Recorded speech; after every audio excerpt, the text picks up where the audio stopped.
Hi, I'm Sandra Funk, interior design entrepreneur turned business strategist. You can find me helping designers confidently run their businesses and stand in their space. I created Design Zips to give you access to my proven methods so you can transform your business too. If you're looking to take control over your business for a life full of balance, abundance, and joy, you've come to the right place. How did you come to phasing your design process? Well, the phases really happen because it's easier for the clients to understand in the bite-sized chunks. It's also important for us to understand what design actions happen at what time in the process. And so when we put them into phases, it ends up going from like 125 tasks that need to be done to we're completing this phase and we're on to the next. So it's more along the lines of bite-sized chunks, items that really go together, having to have like the full conceptual design completed and approved before moving on to detailed design. That's a really important phase switchover. I would say that's one of the most important. And same thing though, like you don't leave the potential client process until your design agreement is signed and your deposit is paid, and then you move into conceptual design. So these gates or barriers inside of your business help you stay true to yourself, because God knows back in the day, I would have a potential client that I was so excited about and they would like click approve on the design agreement and then they'd be like, the check is in the mail, and I'd be like picking out product for them. And when you have these gates or these phases that are clearly defined, it keeps you from working ahead of where you're supposed to be in the project, right?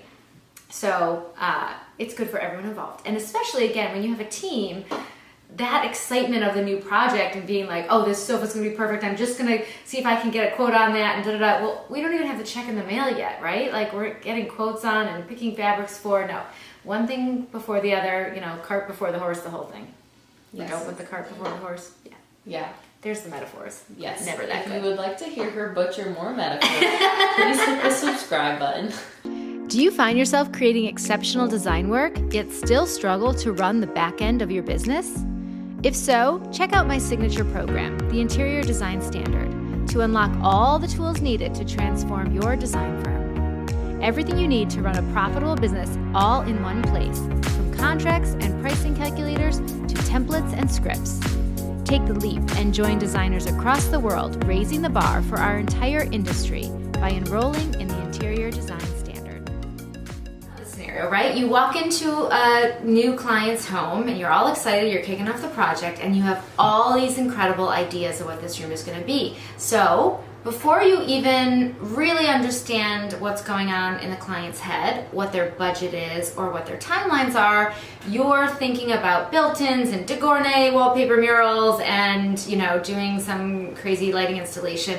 And you might spend time, which is money, and resources gathering up enough information to share that idea with the client before you actually know what they need or want or are capable of doing, money and time-wise. So phasing the process is about putting the client in the driver's seat and getting inside of their head first before you spend any time with all of your amazing fountain of ideas that all of us designers are.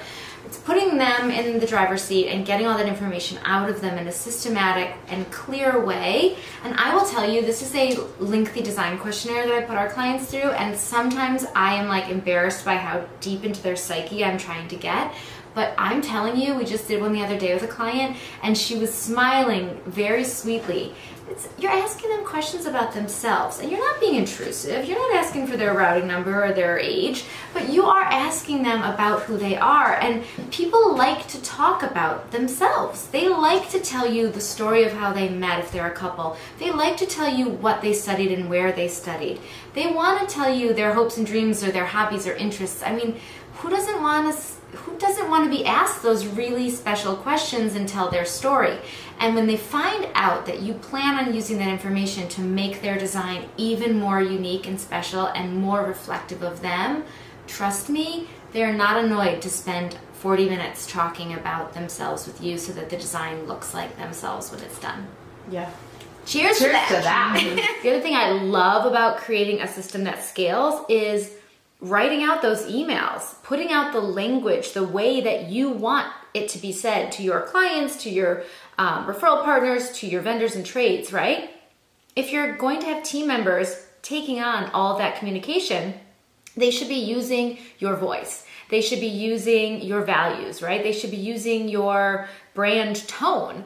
And so when we pre-write a lot of those emails, or all those emails as much as humanly possible, it gives them a quick reference. Like, it's so much quicker to say, hey, can you follow up on that open order? And they know exactly what that looks like. You know, it's not just what's going on with that order. It's the purchase order number per our last conversation on date with XYZ person. Like, it's templated because there's details in there that will make their response come to you quicker and more efficiently. And when we increase our speed and we increase our efficiency, we increase our profitability, right? When we move through a project faster, we move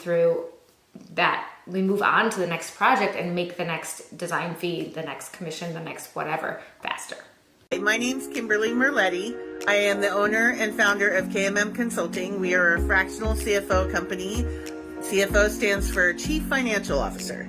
So yes, I specialize in helping small interior design companies with their accounting and finance. If this is an area you struggle in, please contact me at kmsf.com and click on New Client Consult, and we'll have a discussion and see what we can do to improve your profitability. Right, exactly. So we have so many systems in place to kind of make sure that a potential client who reaches out to our firm has a consistent and extremely welcoming experience, as well as learns a few key points that we like to communicate to our clients about who we are and what we do. And what we are really looking to do is gather some crucial information at that first contact. So we kind of have a great little system that outlines what we want to share and what we need to get, and the rest of it is about listening. So it's asking key open-ended questions and really documenting what their desires and needs are. It's asking questions like, have you made any decisions about the project? And then giving them the example of, for instance, have you hired anyone related to the project? Have you set a budget? Have you set a timeline? These are key questions. If you know me well, you know I don't love to have my clients set a budget. I like to set a budget together, because much like I wouldn't know what a medical procedure would cost, because that's not my industry, a client can't know what an interior design procedure, a renovation, is going to cost, because it's not their industry. So asking a client for a budget cold without education is like cutting off your nose to spite your face, because they can never imagine it costing what it does end up costing, because they haven't put all those things together.